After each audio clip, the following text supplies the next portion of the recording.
Now let's discuss the relationship between logarithmic and exponential functions.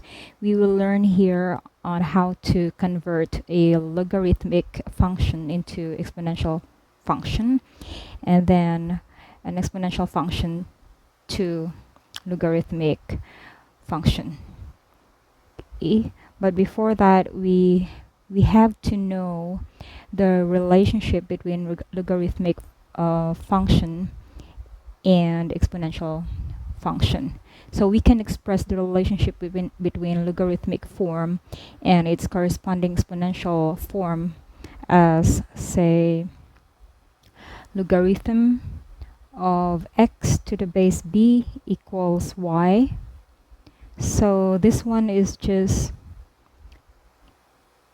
equivalent to b to the power of y equals x, provided that the value of b is greater than 0 and b is not equal to 1.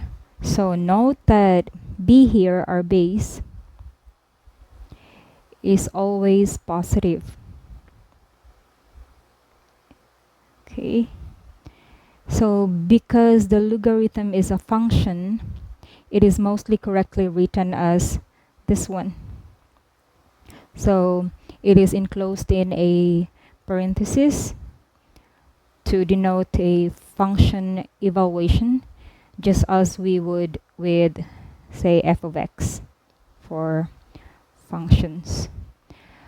But if the input is a single variable or a number, it is common to see the parenthesis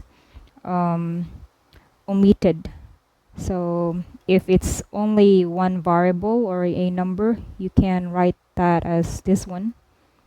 You just drop the parenthesis here. Okay. So from here,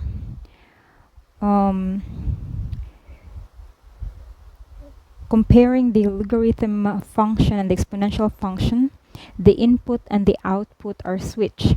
So for the logarithmic form, the output is y, and then in the exponential form, our y is the exponent. So this means they are inverse functions.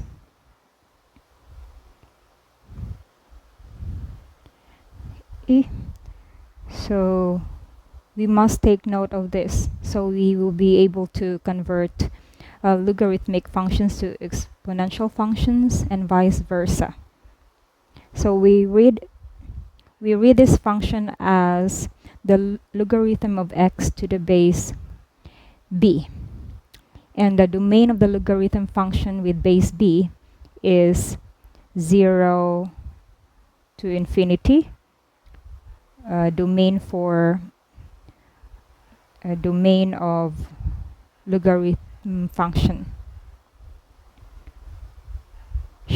Then the range of logarithm function is with base b is from negative infinity to positive infinity. Now there's a question. Can we take the logarithm of a negative number? The answer is no.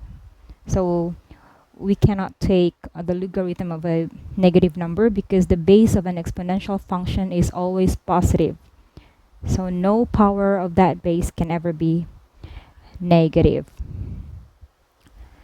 That's why we can never take logarithm of a negative number. So now let's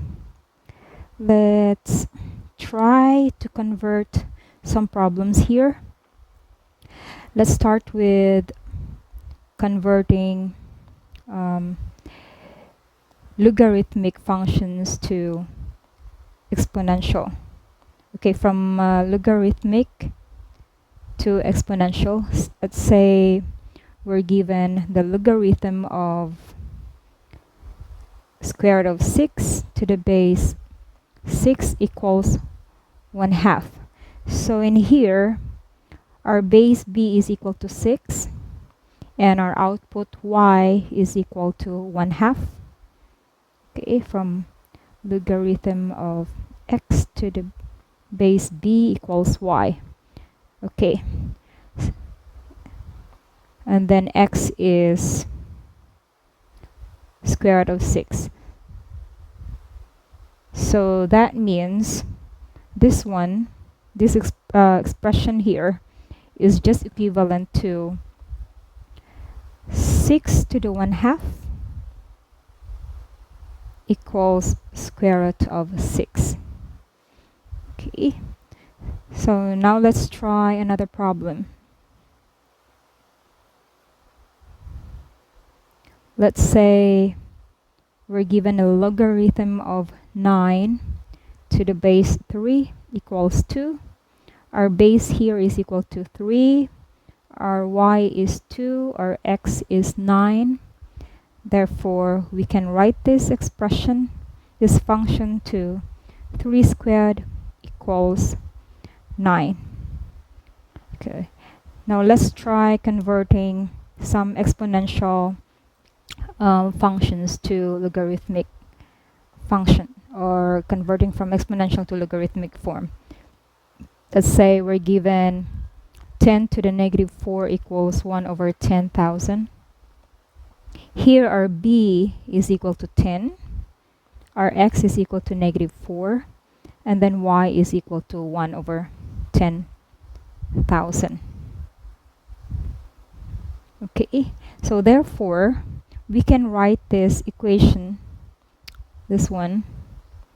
This equation here is equivalent to the logarithm of 1 over 10,000 to the base 10, which is our base b, equals negative 4. Okay. Another problem here. Let's say we're given 5 squared equals 25. So our base here is equal to 5. Our x is equal to 2. And y is equal to 25. Therefore, we can write this as logarithm of 25 to the base 5 equals 2.